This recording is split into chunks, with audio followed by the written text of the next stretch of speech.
రాఖీ పండుగ రోజు నేను ఎప్పుడు ఎగ్జామ్ రాస్తానని కలలో కూడా అనుకోలేదు. సో ఇవాళ నాకు ఎగ్జామ్ ఉండే అనమాట. సో అందుకని నేను 4:30 మార్నింగ్‌కే లేచి కొంచెం అలా అలా రివైజ్ చేసుకొని అండ్ దెన్ నేను ఇక్కడ రెడీ అయిపోతున్నాను అనమాట. నాకు యాక్చువల్లీ ఇవాళ ఎగ్జామ్ ఉంది. అట్ ద సేమ్ టైం నేను ఇవాళ మా తమ్ముడు వాళ్ళ ఇంటికెళ్ళి నేను రాఖీ కూడా కట్టాలి.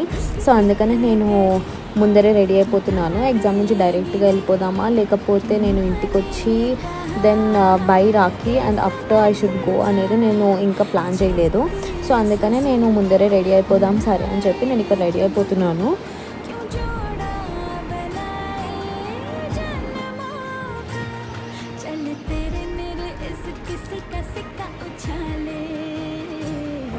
సో ఇంకా నేను మంచిగా రెడీ అయిపోయిన తర్వాత ఎగ్జామ్కి వెళ్ళిపోయాను అనమాట.